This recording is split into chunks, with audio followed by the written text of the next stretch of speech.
as I kept going. With Bogan. Yeah. Yeah, I'll agree with that. I did as well. Which honestly, like, it's weird. I feel tossed around by this one. Yeah. I feel fucking tossed around because, I fucking love Bogan. Like, some of my favorite poems ever written by Bogan. And then there are all those poems that you kind of forget about between reads. And I was like, oh, yeah, not all of these interest me. But as I kept reading, I was like, I became more interested in the poems that didn't originally Well, uh, I guess we'll get to spark. this. Yeah, I guess we'll get to this later, but I felt similarly in terms of around the fourth section I texted you about this where like you can feel she's searching for something. Like she's searching for something. I went to this. Maybe it's a dumb comparison. I was thinking about okay, Picasso's Blue Period, like all these artists. Like you reach a point where you're kind of bored with what you were doing, even though she does she's fantastic. Everything she did is very well constructed, very tight. She's great, but you do reach a point where like, okay, now what, right? Like it's kind of like you're just searching for okay, and you can kind of see her branching out. Like she kind of abandons meter in her career, not completely, but it's way less frequent than it was in the first couple volumes and all of that. And I was just like, oh yeah, she's searching. And I mean, I love reaching that point when, especially when you're reading like a collected. I guess we should go into do our introductions before we get into a discussion here. I'm already branching off onto something that would be fun to talk about. Should tell people what disorganized podcast this is. This is Heavy Board, and I am Sophie Weiner. And I'm Andrew Whitstadt. In this week's episode, we're going over Louise Bogan's The Blue Estuaries, her poems 1923 to 1968. And are these selected, Soph? Did we find that out? Are these selected or? Yeah, I mean, I think essentially this is like selected and maybe as close as you'll get to a collected. But yeah, I mean, really, it's, essentially what, five, six Six sections. collections. I think the last one is like uncollected, like stuff, they found in her Yeah, so these are like desk. the Yeah. new poems. Or Yeah. like, well, I think there's also, like if you go back, and it's weird, it's so rare, I feel like, that it's not readily available information. Like, I feel like I had to dig more than usual to find out the titles of her previous collections before this one. Um, I think it's her first that you can just like download for free as a PDF, Right. you Well, know. And many of those poems are in here. I was surprised when I was like sort of flipping through that to see a few that had been omitted that I thought like, oh, these are interesting, but whatever. But yeah, I would describe this as a selected. yeah. And I guess that last And section is like it's not posthumous, right? It was just like no, I mean, this came out when she was alive, and she I mean, we should probably also mention that, for selected, this is really short, right? It's it ends on page 136. We both have the same copy, I'm assuming. I did have to buy a new one, but yeah. Yeah, for our Strauss Giroux. Yeah. Yeah, it's the only thing you're gonna find. It's like what, $12 on Amazon? Yeah. I don't even know if it was that much. Yeah, somewhere around there.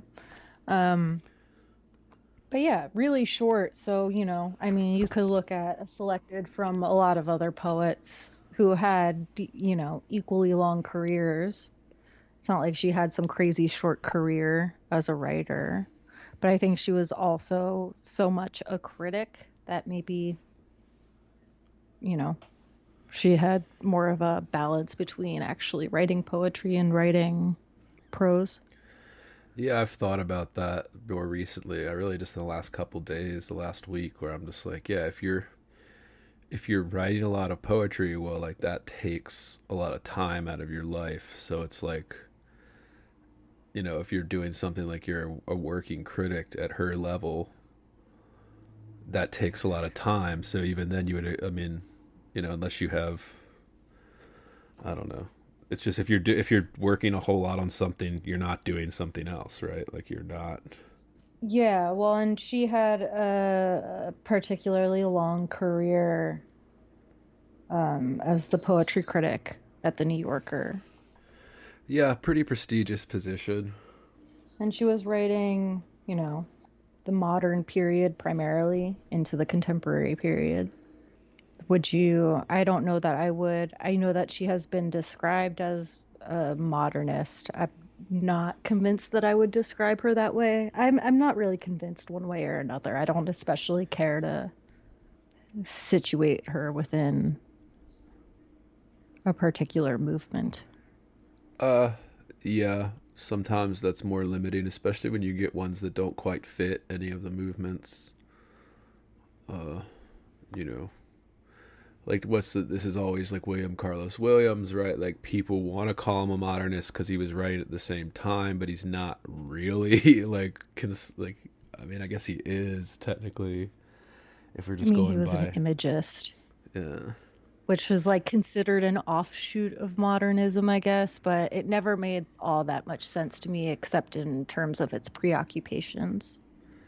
Yeah, and maybe that's the thing too is as we try to frame things in like movements and periods, like it's just a vague reference thing that helps us talk about like larger trends in the art, I guess. So like, take all that with a grain of salt. Like if they're gonna, oh well, this person's definitely in this period. It's like, well, you know, it's not like a set rule.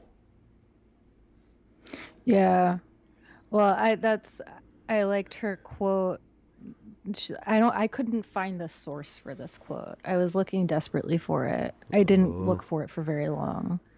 Um, but her quote on retiring as the New Yorker critic. Um, what was it? No more trying not to be a square or to appear a square. Yeah, no more struggling not to be a square was the end of the whole thing is no more pronouncements on lousy verse, no more hidden competition, no more struggling not to be a square. And it was the last one that I thought was sort of funny, you yeah. know. Like, would she have thought herself as being sort of like an uncool poet? Well, that's an interesting question because there is that level. We've talked about this a little bit with in terms of fiction. Some of the fiction books we've talked about, with like the literary versus pop kind of styles. What are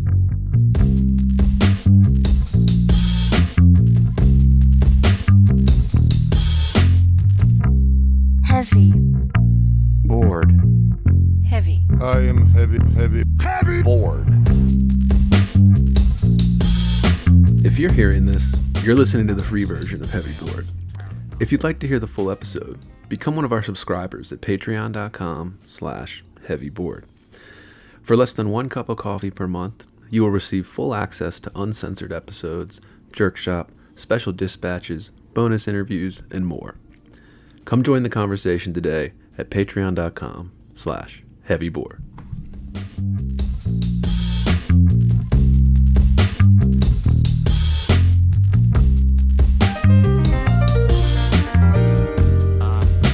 Are you radioactive now? Inner. Resources. American resources. Being bored? Some activities are intentional, right? It shows such a lack Heavy. of gratitude for life. Bored. I aspire to boredom, Heavy. I should say. Bored. Heavy. I am heavy, heavy, heavy. Bored. Has you the night sweats and the day sweats, pal? Pal, I do.